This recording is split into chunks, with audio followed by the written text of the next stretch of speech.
नमस्कार, आप सभी का संस्कृत साहित्य चैनल में स्वागत और अभिनंदन है। आज हम रघुवंश के 6ठे श्लोक से लेकर और 10वें श्लोक तक अध्ययन करेंगे। श्लोक इस प्रकार से हैं। यथा विधिहुताग्नीनां यथा कामार्चितार्थिनां यथा अपराधदण्डानां यथा कालप्रबोधिनां त्यागाय संवृतार्थानां सत्याय मितभाषिणां यशसे विजिगीषूणां प्रजाये गृहमेदिनां शैशवेभ्यस्तविद्यानां यौवने विषयेषिणां वार्धक्ये मुनिवृत्तीनां योगेनान्ते तनुत्यजाम् रघूणाम् अन्वयं वक्षे तनुवाग् विभवोऽपि सन् तद्गुणै कर्णमागत्य चापलाय प्रचोदितः तं सन्तः श्रोतुमर्हन्ति सत्सद्व्यक्तिहेतवः हेम्नः संलक्ष्यते ह्यग्नौ विशुद्धिः स्यामि कापि वा। आज हम रघुवंश के प्रथम सर्ग के 6ठे, 7वें, 8वें, 9वें और 10वें श्लोक की चर्चा कर रहे हैं। सर्वप्रथम श्लोक आता है यथा विधिहुताग्नीनां यथा कामार्चितार्थिनां यथा अपराधदण्डानां यथा कालप्रबोधिनां, अर्थात तादृशानां रघूणाम् अन्वयं वक्षे।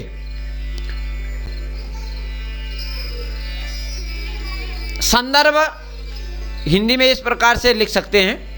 प्रस्तुतोऽयं श्लोकः अस्माकं पाठ्यपुस्तकस्य रघुवंश महाकाव्यस्य प्रथमसर्गात् अवतरितः। अस्य रघुवंश महाकाव्यस्य प्रणेता कवि कुलगुरु कालिदासः वर्तते। प्रसंग आप इस प्रकार से लिख सकते हैं। प्रस्तुत श्लोके कवि कालिदासः रघूणाम् अन्वयवर्णनं करोति। प्रस्तुत श्लोक की व्याख्या कवि कालिदास कहते हैं विधिहुताग्नीनां विधि प्रतिपादितम यह होममासीत्, अर्थात वेद सम्मतम होमम कुर्वन्ति स्म तादृशानां रघूणाम् अन्वयं वक्षे, अर्थात जो राजा, ऐसे राजा रघुवंश जो वेद सम्मत होम करते थे, याचकों को अभिलषित वस्तु दान करते थे, अपराधियों को न्यायानुसार दंड देते थे, ब्रह्म मुहूर्त में उठ करके सभी कार्यों को करते थे, ऐसे रघुवंश में उत्पन्न होने वाले राजाओं का मैं क्या करना हूँ, वर्णन कर रहा हूँ। श्लोक में उपमा अलंकार है। यथा गुण प्रसाद गुण है, वैदर्भी रीति है और अनुष्टुप छंद है। अगला श्लोक है त्यागाय संवृतार्थानां सत्याय मितभाषिणां यशसे विजिगीषूणां प्रजाये गृहमेधिनां, अर्थात अन्वय इस प्रकार से कर सकते हैं। त्यागाय संवृतार्थानां सत्याय मितभाषिणां यशसे विजिगीषूणां प्रजाये गृहमेधिनां तादृशानां रघूणाम् अन्वय वर्णनम करोमि। संदर्भ पूर्ववत की तरह रहेगी, प्रसंग भी वही रहेगा। प्रस्तुत श्लोक में कवि कालिदास रघुवंश का वर्णन कर रहा है। कह रहे हैं कि संवृतार्थानां, अर्थात अर्थ संचयम रघुवंशीय राजानः केवलं त्यागाय कुर्वन्ति स्म, अर्थात शतपात्रेभ्यो दातुम एव अर्थ संचयम रघुवंशीयाः राजानः कुर्वन्ति स्म। सतपात्रों को दान देने के लिए त्याग करते थे, अर्थ संचय करते थे। सत्याय मित भाषिणाम, कहते हैं कि बहुत भाषण में जो है कभी अनर्थ बोला जाता है, इस कारण से वह कम बोला करते थे, अर्थात सत्याय मित भाषिणाम। मित भाषिणाम सत्याय, कम बोलते थे परंतु सत्य बोलते थे। जे तुम इच्छा जिज्ञासा, और ऐसे विजय की जो इच्छा रखते थे वो केवल यश के लिए था। और प्रजाए गृह मेधिनाम, अर्थात स्त्री परिणय जो करते थे वो केवल पुत्र उत्पादन के लिए नहीं था, अपितु प्रजा के हित के लिए, प्रजा के संरक्षण के लिए, प्रजा पालन के लिए गृहस्थी अर्थात स्त्री परिणय करते थे। तो कह रहे हैं कि तादृशा नाम, ऐसे रघुवंश में उत्पन्न होने वाले राजाओं का मैं क्या कर रहा हूं, वर्णन कर रहा हूं। प्रस्तुत श्लोक में भी उपमा अलंकार है, गुण प्रसाद ही है, रीति वैदर भी और छंद अनुष्टुप है। अगला श्लोक है शैशवेभ्यस्त विद्यानाम यौवने विषयेषिणाम वार्धक्ये मुनिवृत्तीनाम योगे नान्ते तनुत्यजाम। अन्वय तद्वत रहेगा और अनुवृत्ति की जाएगी तादृशा नाम रघुणाम अन्वयम वक्षे। संदर्भ पूर्ववत रहेगी, प्रसंग भी इसमें रघुवंश का वर्णन किया जा रहा है, अर्थात प्रसंग भी वही रहेगा। व्याख्या इस प्रकार से होगी, कालिदास कहते हैं कि शैशवावस्थायाम ये राजानः सर्वाः विद्याः अधीतवन्तः तादृशानां रघूणाम् अन्वयं वक्षे। युवा अवस्थायां यौवनावस्थायां वेदसम्मतं धर्मसम्मतं सुखं भोगंच सेवितवन्तः सेवनं कुर्वन्ति स्म। और जरा अवस्थायां सर्वभोग निवृत्ताः ऋषिव्रतम्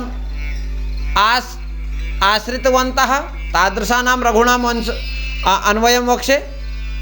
और अंतकाले योग मार्गेण मुमुक्षत्वं लब्धवन्तः मुक्तिं लब्धवन्तः तादृशानां रघूणां अन्वयं वक्षे।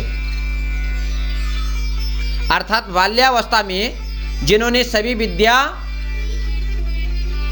पढ़ ली थी, यौवन अवस्था में धर्म सम्मत वेद प्रतिपादित सम्मत सुख भोग का सेवन किया, ऐसे भोगों का सेवन किया, और वृद्धावस्था में सभी भोगों से निवृत्त होकर के वानप्रस्थ आश्रम अर्थात ऋषि व्रत का आश्रय लिया और अंतकाल में योग के द्वारा मुक्ति को प्राप्त किया। ऐसे रघुवंश में उत्पन्न होने वाले राजाओं का मैं क्या कर रहा हूँ, वर्णन कर रहा हूँ। प्रस्तुत श्लोक में भी उपमा अलंकार, प्रसाद गुण, वैदर्भी रीति और अनुष्टुप छंद है। अगला श्लोक है रघुणाम अन्वयं वक्षे तनुवाग विभवोपिशन तद्गुणे कर्णमागत्य चापलाय प्रचोदितः। अन्वय इस प्रकार से होगा, अहम कालिदासः अल्पवाणी विभवः सन् तेषां रघूणां गुणैः कर्णं प्राप्य चापलेन अर्थात चपलता पूर्वकेन रघुवंश वर्णनम करोमि। संदर्भ पूर्वत रहेगा, प्रसंग भी वही रहेगा कि रघुओं के वंश का वर्णन करता है। व्याख्या इस प्रकार से होगी, अहम तादृशानां रघूणाम् अन्वयं वक्षे येषां रघुवंशीय राज्ञां गुणैः कर्णं प्राप्य चापलेन प्रेरितं भवति। अयं कालिदासः। कह रहे हैं कि मैं कालिदास ऐसे रघुवंश के कुल का वर्णन कर रहा हूं जिन रघुवंशीय राजाओं के गुण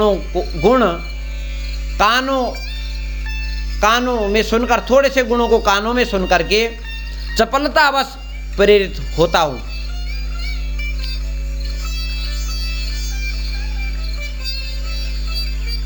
गुण प्रसाद है, वैदर्भी रीति है और छंदानुष्टुप है।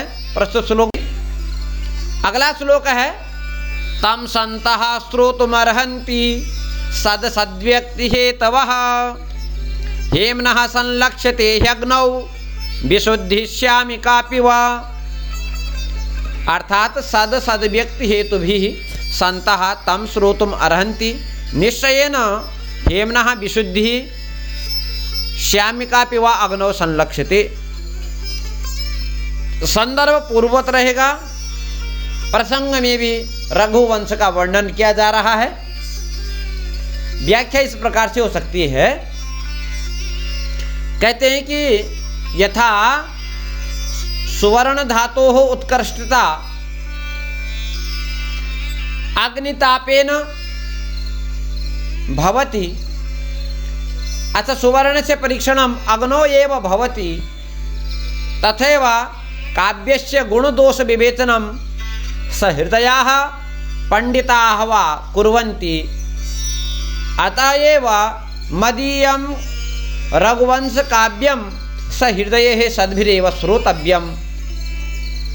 कह रहे हैं कि जैसे स्वर्ण की उत्कृष्टता अर्थात स्वर्ण धातु की उत्कृष्टता अग्नि में अग्निताप से अर्थात अग्नि में परीक्षण करने से ही सुवर्ण की उत्कृष्टता का ज्ञान होता है, वैसे ही काव्य के गुण और दोषों का निर्णय सहृदयी पंडित विचार करके ही निर्णय करते हैं। अतः कह रहे हैं कि मेरे द्वारा जो रचित रघुवंश महाकाव्य है वह सहृदयों के द्वारा सेव्य हो, अर्थात उसका सहृदय लोग ही उसका सेवन करे, ऐसे कवि कालिदास की इच्छा है। अलंकार उपमा अलंकार है, गुण प्रसाद है, रीति वैदर्भी है और अनुष्टुप छंद है। धन्यवाद, नमस्कार।